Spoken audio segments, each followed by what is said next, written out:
स्वागत है क्रिकेट धमाका में आपका। आपके साथ मैं हूं ज्योत्सना पाटनी। मेरे साथ स्टूडियो में हमारे क्रिकेट एक्सपर्ट और गेस्ट यशपाल जी मौजूद है और रोमांचक दौर में हैदराबाद और बेंगलुरु का मुकाबला यशपाल जी नजर आ रहा है। एक विकेट रह गया है, अब ये एक विकेट से दूर कह सकते हैं, जीत या जीत से दूर एक विकेट। देखिए, मुझे लगता है कि ये आरसीबी की जो जीत है वो लगभग तय है। हाँ। क्योंकि जो अगर होना होता तो पहले ही हो गया होता, बेस्टो ना आउट होते और ये उनके पक्ष में चला जाता। वहीं से जो एक उलटफेर हुआ है और वापसी की है सैनी की अच्छी गेंदबाजी, विकेट टू विकेट गेंदबाजी और वो विकेट लेना, तो वहीं से वो दबाव बना और उसी का कारण है कि ये बहुत दूर जीत होती जा रही है हैदराबाद से। बिल्कुल। वैभव, मैं आपका रुख करूंगी। जिस तरीके से हम बेंगलुरु की बॉलिंग की बात करें, फील्डिंग की बात करें, फील्डिंग हालांकि बहुत अच्छी नहीं थी लेकिन बॉलिंग बहुत अच्छी कर रहे हैं। युजवेंद्र चहल ने 3 विकेट लिए, सैनी ने 3 विकेट लिए, 2 विकेट लिए। जी बिल्कुल ज्योत्सना, अगर हम बात करें आज का जो मैच था वो काफ़ी हम कह सकते हैं सीसॉ भरा रहा। जब शुरुआत की आरसीबी ने तो एक शानदार शुरुआत की, अपना पहला मैच खेल रहे देवदत्त पल्लिकल ने एक शानदार पारी खेली। उसके बाद हालांकि बैंगलोर को बीच में 2 झटके जरूर लगे लेकिन अंत में मिस्टर 360 डिग्री एबी डिविलियर्स ने शानदार पारी खेल के बैंगलोर के स्कोर को हम कह सकते हैं 160 के पार पहुंचाया। और जब सनराइजर हैदराबाद की टीम इस लक्ष्य को चेस करने के लिए मैदान पर उतरी तो शुरुआत उनकी भी बहुत ज़्यादा अच्छी नहीं रही, लेकिन मनीष पांडे और बेयरस्टो के बीच में एक बड़ी साझेदारी हुई जिससे काफ़ी हद तक ये लग रहा था कि सनराइजर हैदराबाद को इस मैच को जीतने में बहुत ज़्यादा मुश्किल नहीं होगी। लेकिन तब मैदान में एंट्री होती है, मैच में एंट्री होती है युजवेंद्र चहल की, और एक के बाद एक जिस तरीके से युजवेंद्र चहल ने 2 झटके दिए सनराइजर हैदराबाद को, तो सनराइजर हैदराबाद की टीम उसके बाद हम कह सकते हैं इस मैच में धीरे धीरे अपनी पकड़ खोती गई और अंत में नवदीप सैनी की तूफानी गेंदबाजी। मैं कमेंट्री में आशीष नेहरा को सुन रहा था, जिस तरीके से वो बोल रहे थे कि उन्होंने कहा भले ही इस टीम के पास डेल स्टेन और उमेश यादव जैसे अनुभवी 2 गेंदबाज है, लेकिन आज के मैच का जो फैसला करेंगे वो नवदीप सैनी की डेथ गेंदबाजी करेगी। और नवदीप सैनी ने अपनी गेंदबाजी के जो लेवल को बहुत ऊपर लेकर गए हैं। T20 क्रिकेट में बहुत इंपॉर्टेंट होता है कि आप अच्छी डेथ में गेंदबाजी करें, आखिरी के ओवर्स में गेंदबाजी करना, बहुत अच्छी गेंदबाजी करना बहुत इंपॉर्टेंट होता है। और आज नवदीप सैनी ने वही की, तेज गेंदबाजी की, लाइन टू लाइन गेंदबाजी की और उसी की वजह से हम कह सकते हैं कि रॉयल चैलेंजर्स बैंगलोर इस मैच को जीतने के लिए से बस अब एक ही विकेट दूर है। ज्योत्सना, बिल्कुल नवदीप सैनी का जिक्र कर ही रहे हैं वैभव, हमारे संवाददाता यशपाल जी।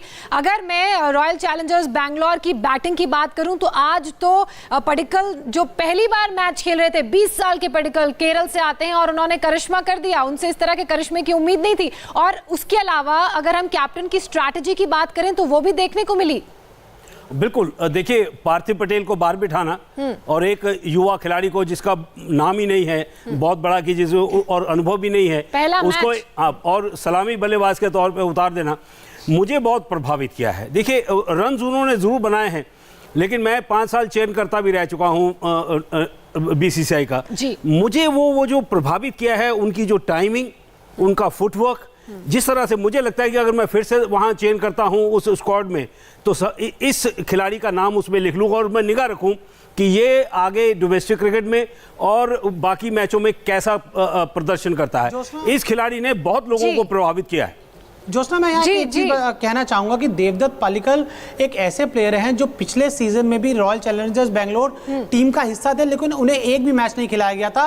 तो हम कह सकते हैं आरसीबी ने, जो आरसीबी की हमेशा से आदत रही है कि खिलाड़ियों पर ज़्यादा भरोसा नहीं करते हैं, बहुत जल्दी जल्दी अपनी टीमों में बदलाव करते रहते हैं, एक सीजन से दूसरे सीजन में बहुत कम नाम लेके जाते हैं। तो देवदत्त पल्लिकल जिन्हें पिछले सीजन में एक भी मैच नहीं खिलाया, उन्हें इस पहले ही मैच में ओपनिंग करने के लिए भेजा। और हम कह सकते हैं कि जिस तरीके से देवदत्त पल्लिकल का डोमेस्टिक क्रिकेट में जो शानदार परफॉर्मेंस रहा था, T20 क्रिकेट में शानदार परफॉर्मेंस रहा था, तो उन्होंने उस फॉर्म को आज हम कह सकते हैं इस मैच में भी दिखाया और यहाँ पर कह सकते हैं कि आरसीबी को एक मजबूत स्थिति में पहुंचाया उन्होंने।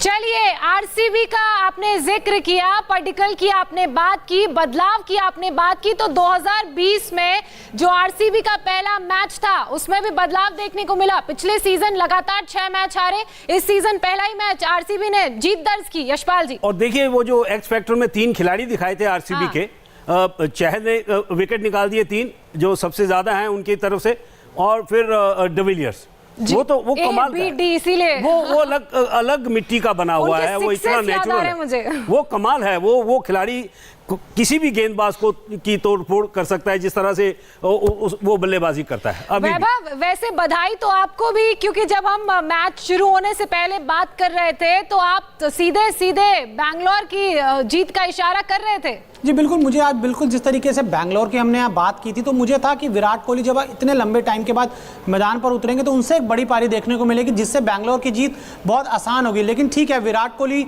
भले आज बल्ले से तो कुछ बड़ा कमाल नहीं कर पाए, लेकिन जिस तरीके से उन्होंने कप्तानी की और जो मेन हम अगर बात करें 15 से 20 ओवर के बीच में जिस तरीके से उन्होंने गेंदबाजों को शफल किया, जो युजवेंद्र चहल का सही समय पर इस्तेमाल किया, नवदीप सैनी को गेंदबाजी दी और नवदीप सैनी के ओवर आखिरी के लिए बचा के रखे, तो कह सकते हैं कप्तानी में भी काफ़ी अच्छा विराट कोहली का रोल था और काफ़ी एनर्जेटिक और काफ़ी चार्जअप नजर आया। जिस तरीके से मैच आगे बढ़ता जा रहा था, बहुत ज़्यादा तनाव उनके चेहरे पे आज हमें बिल्कुल नजर नहीं आया और यहाँ पर उन्हें एबीडी का भी लगातार साथ मिला कप्तानी में और एरन फिंच भी बार बार आकर विराट को कुछ टिप्स दे रहे थे। तो कह सकते हैं जो इंडियन क्रिकेट में जो महेंद्र सिंह धोनी कमी पूरी मदद करते हैं विराट कोहली की, तो आज उनको साथ मिला ऑस्ट्रेलिया के कप्तान एरन फिंच का, जिससे आरसीबी ने IPL 2020 का आगाज जीत के साथ किया। और यही बात विराट कोहली का लगातार सीजन शुरू होने से पहले इंटरव्यूज में भी कर रहे थे। दोनों ही टीमों के कप्तानों की बात करें तो उनके बल्ले से यशपाल जी आज कुछ बहुत शानदार शॉट्स हमें देखने को नहीं मिले, चाहे हम बात वार्नर की करें चाहे विराट कोहली की करें। वार्नर देखिए, उनकी किस्मत उनके साथ नहीं थी कि वो गेंद रोकने के लिए गेंदबाज जाता है और वो स्टंप पर लग जाती है, लेकिन वो दिग्गज खिलाड़ी हैं, वो कभी भी कमबैक कर सकते हैं। वही हाल हुआ है धीमी पिच पर, ये कभी कभी होता है विराट के लिए क्योंकि वो टाइमिंग नहीं कर पाते। वो हमेशा खुश रहते कि गेंद कितनी भी रफ्तार से आए लेकिन वो उनकी तरफ आए ताकि उनकी टाइमिंग अच्छी हो।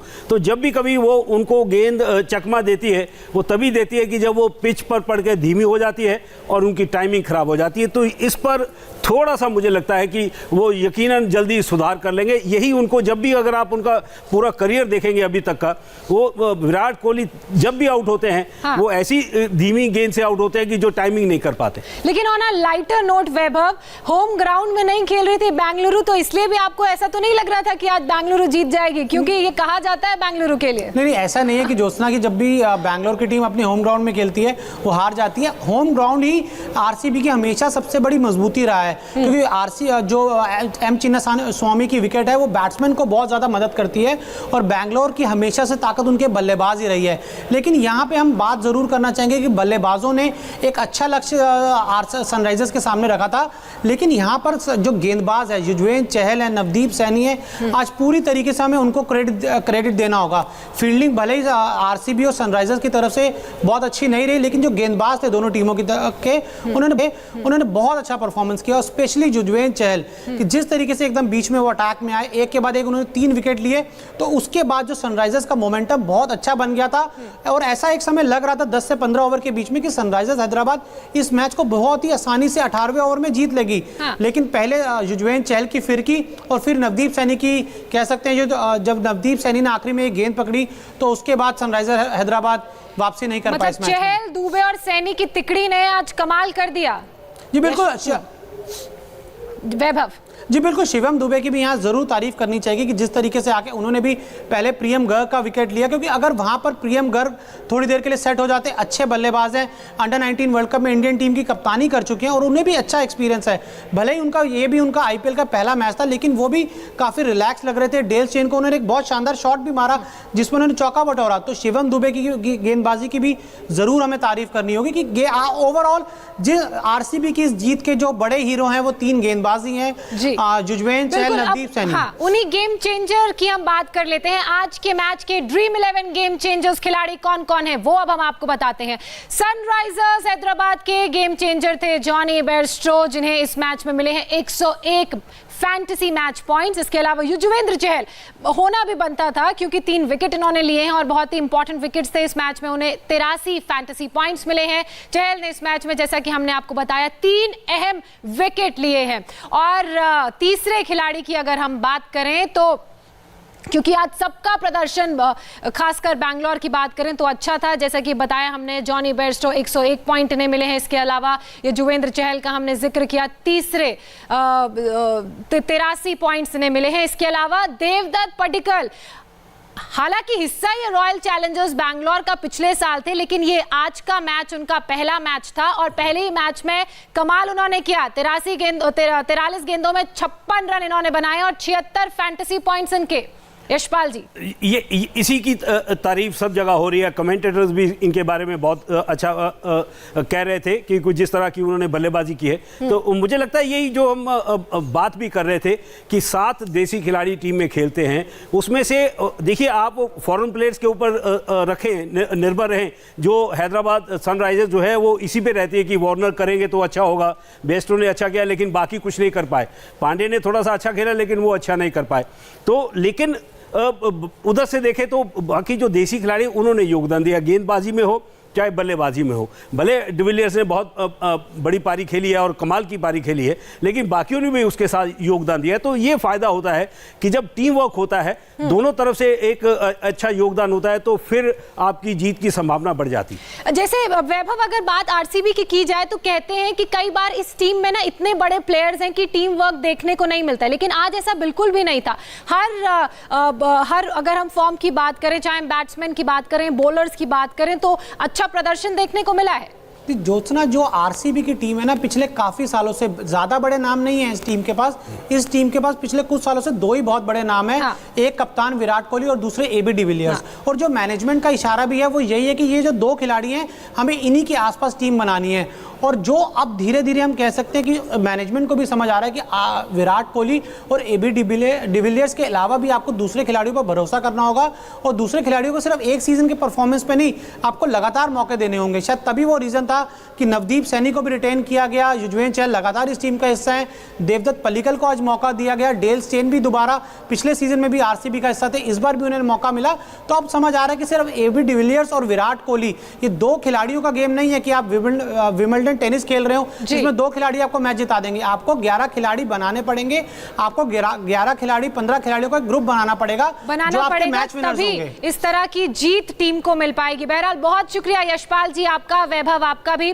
आईपीएल में कल चेन्नई सुपर किंग्स और राजस्थान रॉयल्स के बीच खेला जाएगा दमदार मुकाबला। इस मैच के हर अपडेट के साथ हम कल हाजिर होंगे शाम 7 बजे क्रिकेट धमाका में, आपसे फिर करेंगे मुलाकात। अभी वक्त एक छोटे से ब्रेक का है, ब्रेक के बाद देखिए आज की बात रजत जी के साथ।